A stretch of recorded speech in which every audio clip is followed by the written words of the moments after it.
Alright, so this is the second time I'm trying to record this video. First time I accidentally spent half an hour on it, and I kind of wanted this to be more like 10 minutes. And also the audio got messed up, so we're just doing it again. But basically, I'm just really excited about this cat that I've spent the past time making. I kind of lost track of time. It's probably been a few weeks. Maybe even a month actually. I don't know. But in any case, I made a cat. And it's a really cool cat because not only have I, set it up so it can be animated and everything, it's rigged, it's great. I also made it way easier to customize and use the same model for different characters as quickly and seamlessly as possible. So seamlessly, in fact, that I'm sure it would be basically trivial to tween basically one cat into another cat. For example, if I wanted, I don't know, who's a short-haired cat? Sandstorm is, right? Yeah, I could probably tween a walk cycle of Sandstorm, and during that walk cycle, have the cat just seamlessly meld into being Cloudtail, someone big and fluffy. And the colors would seamlessly transition and everything. I really want to do that demo actually. Maybe you can expect me to post something like that in the future. So I'm just kind of going over really quick the things in this model that I think are really cool. So the first one is something that I didn't make. I'm using the Lightningboy shader, which I can put a link for somewhere because it's actually really cool and worth checking out. But basically, what it lets me do is really easily put my textures together, not as just a PNG of, okay, draw the stripes here, draw the body here, here's where they are and everything. But instead, it lets me do these as individual parts so that I can really quickly and easily change the colors. So I have two masks here for each of these two colors, and this is the base coat. So in this case, this is leaf pool for a map that I'm going to be working on shortly. A map part, I mean. But say, for example, I'm like, well, this is leaf pool. Why can't she be green like a leaf? And I can just decide, okay, well, that part's green now. And, the stripes, let's make that a kind of darker greenish color too. And, actually, let's make that a nicer color for this too. Oh, yeah, that's nice. Okay. And, I didn't have to paint anything. That was just changing the colors. But let's undo that because I have the right hex codes for the map part. And the shading is also really simple. It's set up here with a color adjustment node so that I take these base colors and the lights here, these nodes just tell the key light what colors to apply and which light to pay attention to specifically. And so the light is the colors I put in here. There are ways with color adjustments to make those even a different color, if you're in more atmospheric lighting. But in this case, I just have it applied for the shadow. So this is actually, if we unplug the lights, this is how it looks. It's all the shadows. And then I plug in the lights, and now we see the lighting that we want. The color adjustment just does this job where it takes this color and it says, okay, so you have these colors, but let's multiply it a little bit by whatever our shadow color is. So here, we're green shadows now because it's leaf. Yep. And again, that's just one color that I changed. That's it. And then that's kind of all I have to say about the shader. There's a lot more you can do with it. I'm just really excited. I don't even know half the stuff that I can do with it yet, and it's so powerful. Another thing I did also, I have a specular here on the eyes so that the eye shine kind of follows you as you move the camera. just because I think it's pretty convenient to do it that way. But moving on, you'll notice that there's kind of this fur here. Okay, let's go to object mode. Let's hide the rig. So I modeled the cat, you know, like mostly actually I think I modeled this about a month ago, give or take. Is there a video on my YouTube channel of me doing any of it? No, that was on Twitch. Okay. Either way, I did it at some point. And one of the last steps I did in modeling is, one second, let me just turn this down. On what basis? Okay, yep. So I had it really, you know, nice and clean. Most things were grid fill, but then I went into the areas of the cat that are kind of higher, like the fur looks longer on long-haired cats in those places. And I just, you know, selected some quads, mostly in groups of 4, just because I found that was kind of the most convenient to work with.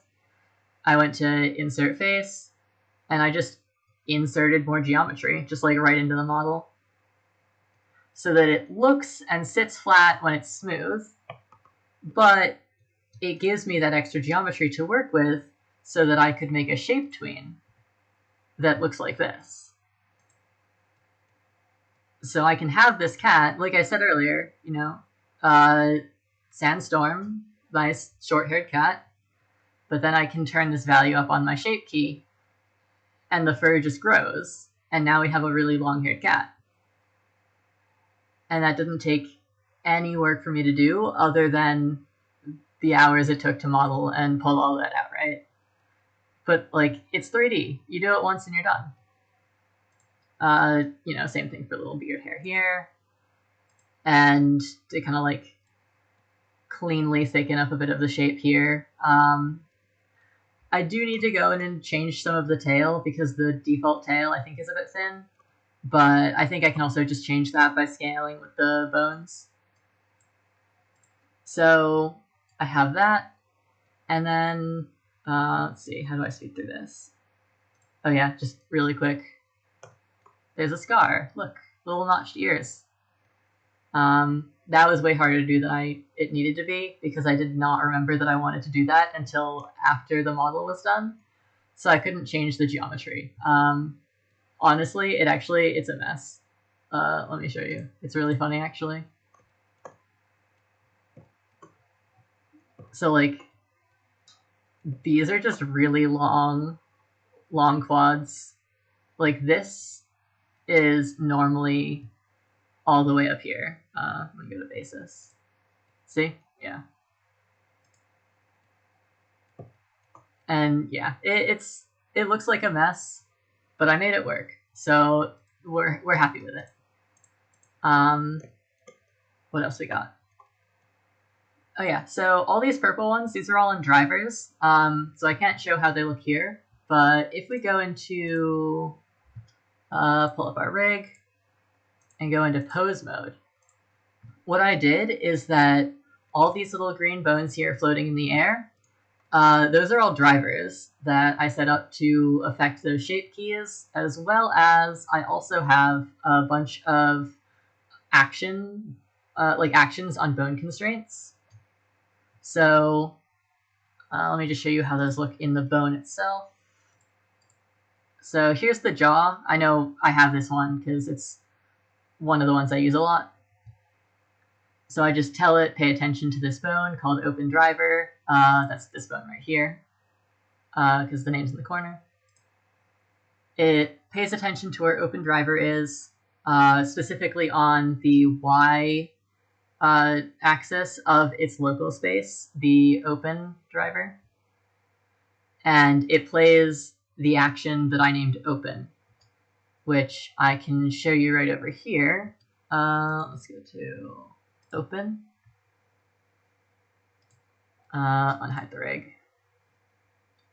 And so what it does is that in these 10 frames, I have only the 2 keyframes, the default starting position. And on frame 10, I have another set of keyframes for the couple of bones I had to move to make the mouth open like this, which in this case is the jaw, the mouth corners, the chin, and the whisker pads.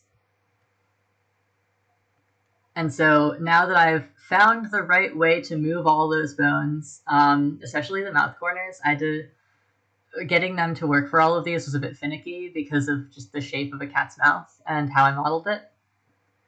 But I found that if I just scale and rotate the bones the right ways, I can usually find a way that works without having too much, too many artifacts caused by the way that it moves. And so I just do it once.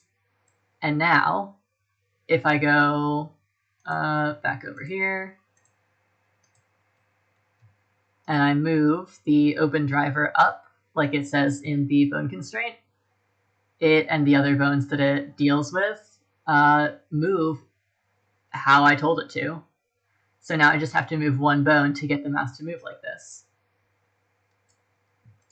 And because it is a bone constraint, I am able to move it like this, but then say, like, you know what, I actually do want it a little more open, but like I don't care too much about how the mouth corners are, so I can just kind of drag it down and do that.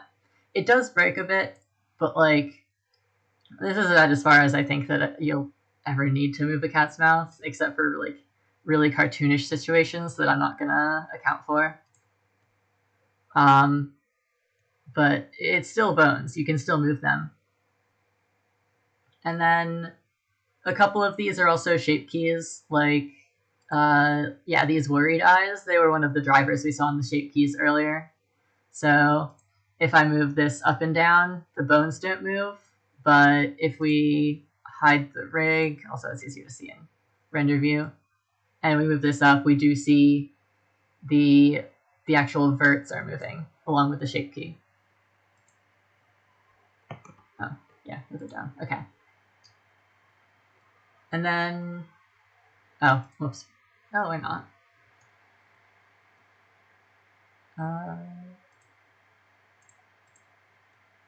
Oh, it's because I did leave it up. Okay. There we go.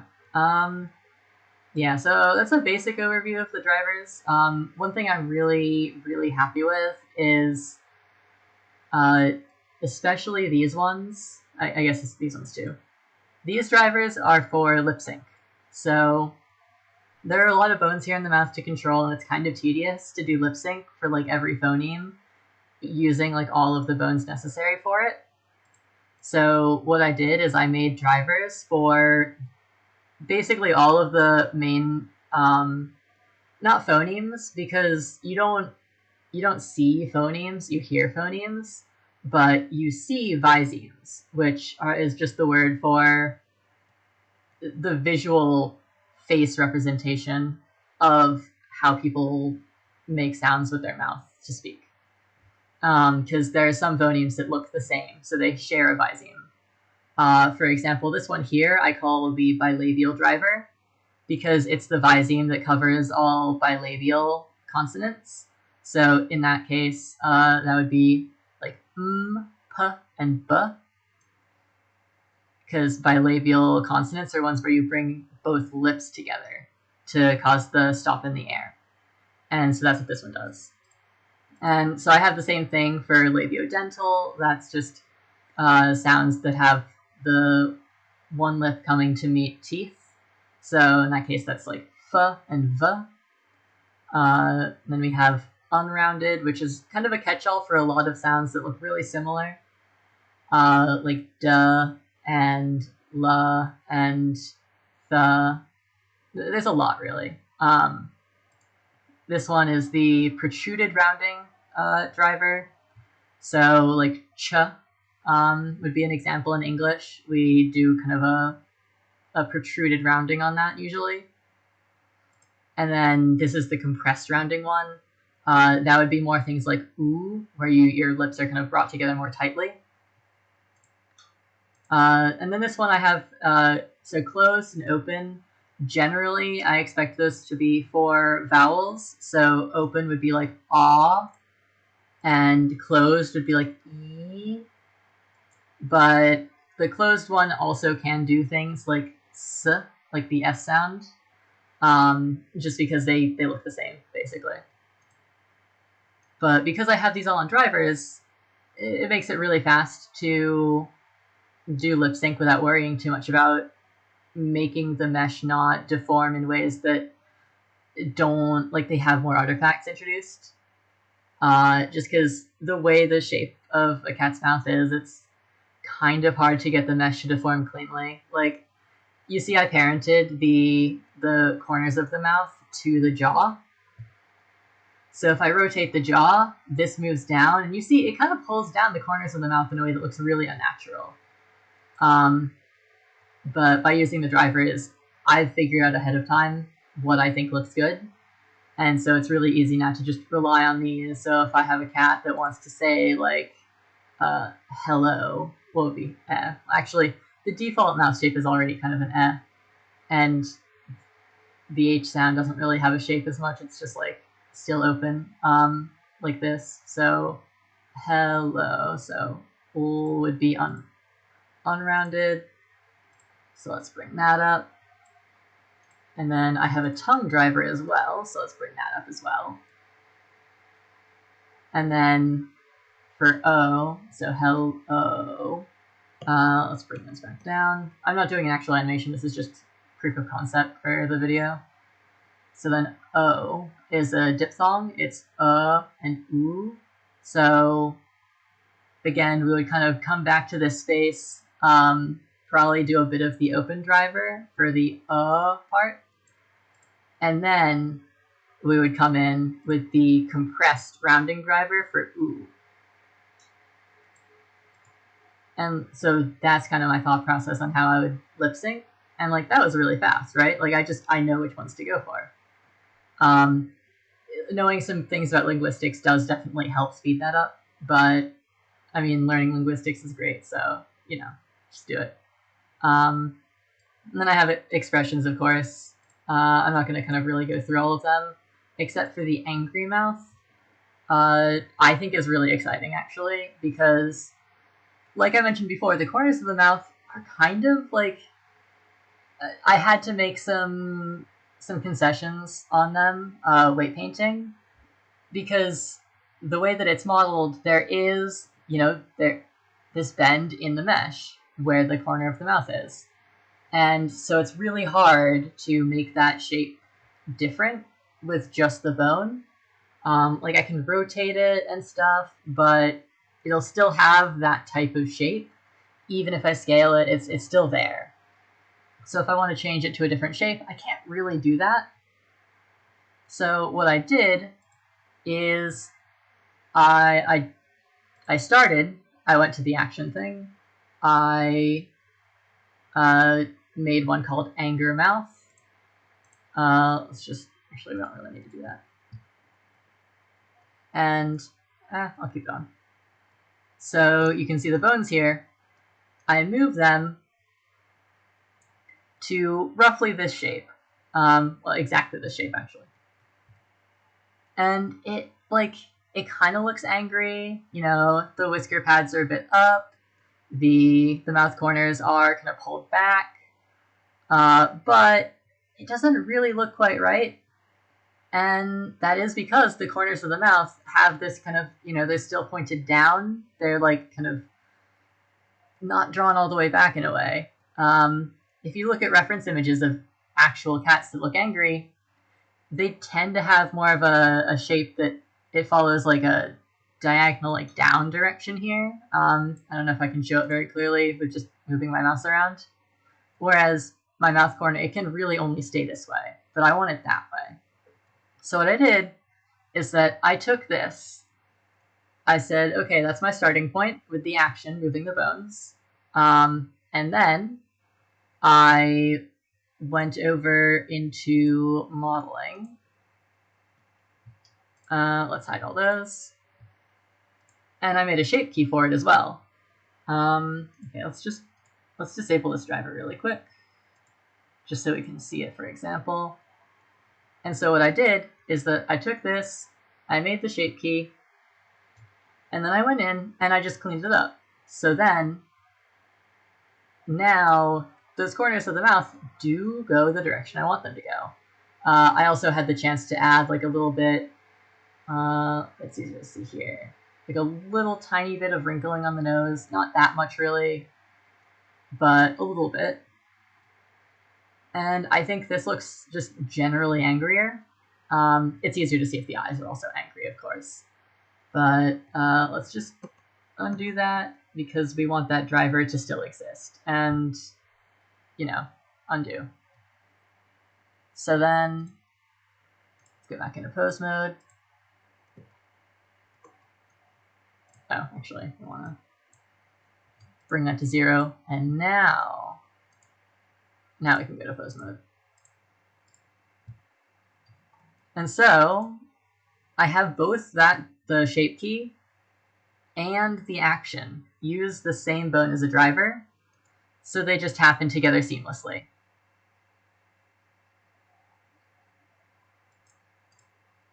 And like, I think I'm actually going to use that a lot for things in the future, just because it gives me like a good amount of control that I can't get with just one or the other. But yeah, for completion's sake, let's look at the angry eyes with the angry mouth. Look, angry cat. Big anger. Okay, let's undo, bring those down. So, oh yeah, one thing that I do want to point out, so these drivers, I have them on constraints on bone constraints, so that they don't move any lower than the 0 point of the action or the shape key, and they don't move any higher than the maximum. So if I move them higher or lower, it stays in place. But the data here in Blender, like let's say that I move this all the way down. It does say that it's all the way down. It just doesn't display it that way, and the rig doesn't act like it's any lower. So that can cause some issues with if you accidentally put a bone too low or too high. You might try and move the bone and be like, it's not moving the bone. My bone is stuck. What happened? You are moving the bone. It's just invisible until you get past a certain point. So let me just clear transform on that. That's the way to fix it, actually, is if you have a bunch of bones that are like super low and they can't move, you just highlight them, pose, clear transform all, and you're good. And then, let's see, was there anything else actually to show?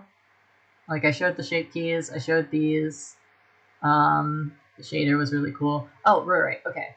So one thing that you can also do to this is, if you have more specific fur or even hair that you want to add, it is possible to just add that right in. So if you go into, oh, spoilers. If you go into edit mode, into your rig, and you say I have like a spike of hair that I want to add. In fact, let's say that I just modeled this really simple lock of hair. And now I want it to be part of my rig and just, work like normal. So it just clips into the body. It's nothing special. It's not connected to anything, but what it is connected to is I took the head bone, I extruded a new bone out, I told that bone, hey, yo, you're not connected anymore. You can move. Let's put you here. Great. Okay, cool. Let's delete that bone. And then I extruded out some more bones in the shape of the hair, and this is all in edit mode. And I said, okay, cool, you're good. I went to object mode. One sec, let me just unhide those bones now. Went into object mode, selected my hair, selected my rig, Control P to parent, automatic weights. Not going to click it because it's already done. In this case, the automatic weights were perfect, so I just left it. And then that's it. The hair is part of the rig now. I can go into pose mode, move, like, just rotate the head, be like, all right, head moves down, so does the hair. It's great. I also went and added the wiggle bones add-on to the 3 bones on the end of the hair. And as long as I don't keyframe them, I can do, like, I can animate the cat moving, and the hair will just kind of bounce along with everything. So let me just make sure we're on the right one. Yeah, there we go. And so I already just kind of, as an example here, have a really simple animation of mostly just the head kind of moving back and forth to show how the hair can move. I didn't mess with any of the wiggle bone settings. I think generally they tend to be a bit too stiff by default, but there's a lot of customization with that can easily make hair look however, really. So I'll just hit play and we'll see that, like, the hair just, it kind of moves on its own and, like, looks really fluid. But I think that's basically everything I have to say about this cat. Like, I've been working on it for so long. Oh, did I show the pupils? I don't think I did in this one. I did in the previous recording, so, like, I kind of forget which is which now. This also, I meant for this to be shorter. I don't think it's shorter.